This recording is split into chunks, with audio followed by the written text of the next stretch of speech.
You put the phone down, you close your eyes, and you can still see it. The grid, the scrolling feed, the blocks falling into place. The game ended 20 minutes ago, but your brain is still playing.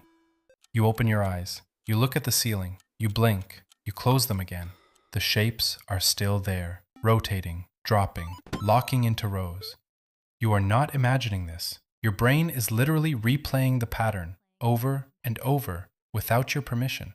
And it has a name. Scientists call it the Tetris effect, and it most people will never think about. In 2000, neuroscientist Robert Stickgold at Harvard Medical School designed an experiment that seemed almost too simple. He recruited people who had never played Tetris before and asked them to play for 7 hours across 3 days. Not marathon sessions, just enough to get the pattern into their heads. Then, each night, as the subjects were falling asleep, a researcher woke them during the transition between waking and sleep, a stage called hypnagogia, and asked one question. What were you just seeing? Over 60% reported the same thing: falling shapes, rotating blocks, rows locking into place. The game, continuing behind their closed eyelids, even though the screen had been off for hours. That alone was interesting, but Stickgold did something no one expected. He included patients with severe anterograde amnesia in his study. These were people with damage to the medial temporal lobe. They could not form new conscious memories. Every morning, they woke up with no idea what had happened the day before. When asked if they had played Tetris, they said no. They had no memory of the game at all. And yet, when they were woken during hypnagogia, they reported seeing falling shapes too. They did not know what the shapes were. They did not know where they came from. They could not name the game, but their brains had recorded the pattern anyway. Think about what this means. The conscious mind had no memory of the experience, but somewhere deeper, in a part of the brain that does not care about conscious awareness, the pattern had been absorbed, filed, and set on repeat. The brain was practicing something the person did not even know they had done.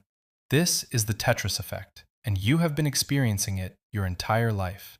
Your brain is not a passive recorder. It is a pattern machine. Every repetitive activity you perform gets absorbed, categorized, and replayed.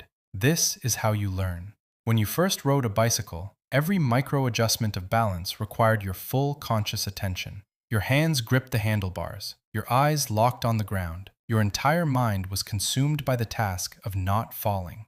But after enough repetitions, something shifted. The pattern moved from conscious effort to automatic execution. The cerebellum and basal ganglia took over. Your conscious mind was released. Now, you ride a bicycle while having a conversation, while looking at the scenery, while thinking about dinner. The skill became invisible. The Tetris effect is the same process caught in the act. Your brain is in the middle of converting a repeated pattern into an automatic program, and you are witnessing the rehearsal. Researcher Angelica Ortiz de Gortari at Nottingham Trent University spent years documenting what she calls game transfer phenomena. She collected hundreds of reports from gamers who experienced game imagery bleeding into real life. People who played hours of Candy Crush looked at supermarket shelves and saw colorful blocks waiting to be matched. Players of Guitar Hero heard phantom music in complete silence. Minecraft players looked at real buildings and mentally calculated how many blocks it would take to reconstruct them. One person reported looking at a coworker during a meeting and briefly seeing a health bar floating above their head. Another described watching birds fly overhead and instinctively reaching for a controller that was not there. These were not signs of addiction. They were not hallucinations. They were evidence of a brain doing exactly what it evolved to do. It found a pattern. It repeated it. It began optimizing it. The problem is that the brain does not distinguish between a useful pattern and a useless one. It optimizes whatever you feed it the most. And this extends far beyond video games. You have experienced the Tetris effect every time you scrolled your phone for an hour, closed your eyes, and still saw the feed moving. Every time you spent a day at the ocean and then lay in bed feeling the waves rocking your body back and forth. Every time you packed boxes for a move and then looked at a piece of furniture and mentally calculated whether it would fit through the doorway.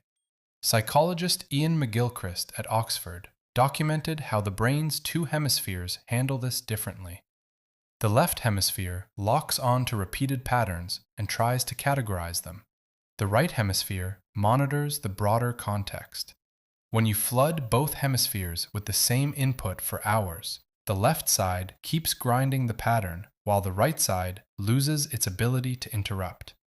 This is why a 4-hour gaming session feels like 40 minutes. The pattern has consumed your brain's entire bandwidth. There is a deeper consequence here that most people miss. The Tetris effect does not judge content. It does not decide whether a pattern is useful or harmful. It simply strengthens whatever neural pathway gets the most traffic. If you spend 3 hours watching short videos, your brain will rehearse the scroll. If you spend 3 hours reading, your brain will rehearse the language. If you spend 3 hours in conversation, your brain will replay the voices. This means every hour of your day is a vote for which pattern your brain will practice tonight while you sleep. Stickgold's research confirmed this. The hypnagogic replay was not random. It was directly correlated with the most repetitive input of the previous day. Your brain takes whatever dominated your attention and runs it through a rehearsal loop during sleep, strengthening the connections, optimizing the process, preparing you to do it faster and better tomorrow. Your brain is always practicing something. The question is whether you chose what it practices. This reframes something you probably take for granted. When people say they are wasting time scrolling or gaming, they are describing a real neurological event. They are not merely passing time. They are training their pattern machine to optimize the scroll, to optimize the match, to optimize the feed. And their brain, faithful and indifferent, will rehearse that pattern behind closed eyelids, whether they want it to or not. So the next time you close your eyes and the shapes are still falling, the feed is still scrolling, the waves are still rocking, do not worry. Your brain has not broken. It is doing exactly what a pattern machine is supposed to do. It is practicing the world you showed it today, preparing you for the one it expects tomorrow. The only question is, what pattern you want it to practice. You made it to the end. That means your brain found this worth remembering. Subscribe. New videos every week.